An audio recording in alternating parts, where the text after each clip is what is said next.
দীর্ঘ অপেক্ষার পর সরকারি চাকরিজীবীদের ৫% ইনক্রিমেন্ট সহ বাড়ি ভাড়া ভাতা মূল বেতনের ৪৫% বৃদ্ধি পেল। রাজধানীতে উত্তাল আন্দোলন ও স্লোগান, বৈষম্য নয়, মর্যাদা চাই। নিম্ন বেতন ৩৫,০০০ টাকা, ২০% বাড়ি ভাড়া ভাতা ও উন্নত পেনশন সুবিধা নিশ্চিত। জেনে নিন আজকের সর্বশেষ আপডেট। আসসালামু আলাইকুম দর্শক, কেমন আছেন সবাই? রাজধানীতে আন্দোলন পে স্কেল নিয়ে এ বিষয়ে বিস্তারিত আলোচনার পূর্বে অনুরোধ করব চ্যানেলটি সাবস্ক্রাইব করে ভিডিওতে লাইক দিয়ে সম্পূর্ণ ভিডিও দেখুন। অবশেষে নবম জাতীয় পে স্কেল কার্যকরের দাবিতে আজ ১২ই অক্টোবর উত্তাল রাজধানী ঢাকা। সকাল থেকে সচিবালয়, প্রেস ক্লাব ও পল্টন এলাকায় সরকারি কর্মকর্তা কর্মচারীদের বিক্ষোভ সমাবেশ শুরু হয়েছে। দীর্ঘদিনের দাবি এবার আর অপেক্ষা নয়, দ্রুত নবম জাতীয় পে স্কেল বাস্তবায়ন করতে হবে। কর্মচারীদের দাবি নতুন কাঠামোতে অন্তর্ভুক্ত করতে হবে ২০% বাড়ি ভাড়া ভাতা বৃদ্ধি এবং পেনশনারদের জন্য উন্নত পেনশন সুবিধা। তারা বলছেন, বর্তমান বাজার পরিস্থিতি ও দ্রব্যমূল্যের ঊর্ধ্বগতির কারণে আগের বেতনে আর সংসার চালানো সম্ভব নয়।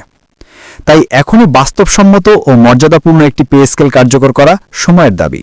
আন্দোলনকারীরা জানান, নতুন কাঠামোতে ২০ গ্রেডের পরিবর্তে ১৫টি গ্রেড কার্যকর করার সিদ্ধান্ত নেওয়া হয়েছে, যেখানে সর্বনিম্ন বেতন ৩৫,০০০ টাকা নির্ধারণ করা হয়েছে। পাশাপাশি সর্বোচ্চ বেতনের সাথে অনুপাত ১:৪, অর্থাৎ বৈষম্য অনেকটাই কমানো হয়েছে।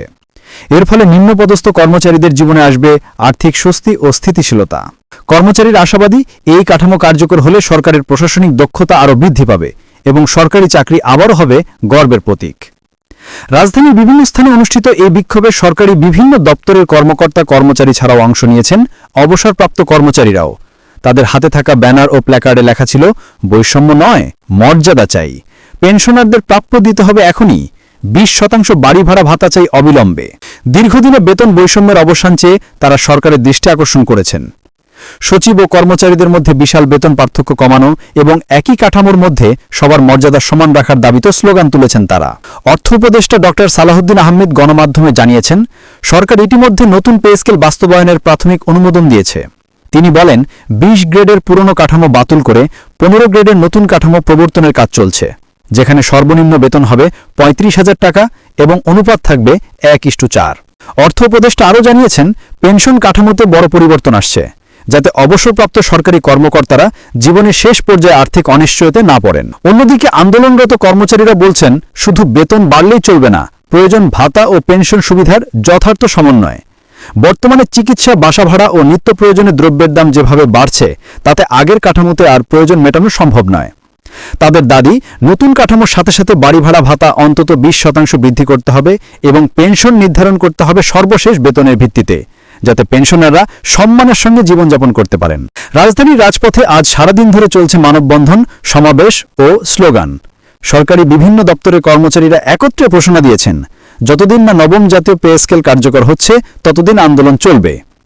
তাদের এই ঐক্যবদ্ধ অবস্থান সরকারের জন্য বড় একটি বার্তা। জনপ্রশাসন মন্ত্রণালয়ের একটি সূত্র জানিয়েছে, প্রধান উপদেষ্টা ড. মোহাম্মদ ইউনূস ইতিমধ্যে নির্দেশ দিয়েছেন যেন অক্টোবর মাসের মধ্যে নবম জাতীয় পে স্কেলের গ্যাজেট প্রকাশ করা হয়। অর্থনীতি বিশ্লেষকরা বলছেন, এই নতুন পে স্কেল বাস্তবায়িত হলে সরকারি কর্মকর্তা কর্মচারীদের ক্রয় ক্ষমতা বৃদ্ধি পাবে, যা দেশের সার্বিক অর্থনীতিতে ইতিবাচক প্রভাব ফেলবে। তবে সরকারের সামনে রাজস্ব ঘাটতি মোকাবেলা একটি বড় চ্যালেঞ্জ হয়ে উঠতে পারে। তবুও অধিকাংশ অর্থনীতিবিদের মতে, একটি বৈষম্যহীন পে স্কেল বাস্তবায়ন দেশের প্রশাসনিক কাঠামোকে আরও শক্তিশালী করবে। দিনের শেষে সবাই এখন অপেক্ষা করছে একটি ঘোষণার জন্য, নবম জাতীয় পে স্কেলের গ্যাজেট কবে প্রকাশ হবে। সরকারি কর্মকর্তা কর্মচারীরা আশাবাদী, আন্দোলনের এই ধারাবাহিক চাপ সরকারের সিদ্ধান্তকে ত্বরান্বিত করবে।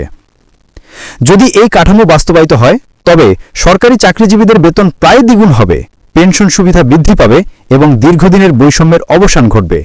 এটি হবে বাংলাদেশের প্রশাসনিক ইতিহাসে একটি নতুন অধ্যায়। শেষ পর্যন্ত বলা যায়, সবার মুখে একটাই প্রত্যাশা, ন্যায্য প্রাপ্য, মর্যাদাপূর্ণ জীবন। সরকারের প্রতি আহ্বান, যেন তারা দ্রুত এই দাবিগুলো বাস্তবায়িত নিশ্চিত করে একটি বৈষম্যহীন ও মানবিক পে স্কেল কার্যকর করেন, যেখানে প্রতিটি সরকারি কর্মচারী গর্বের সঙ্গে বলতে পারবেন, রাষ্ট্র আমাদের মর্যাদা দিয়েছে।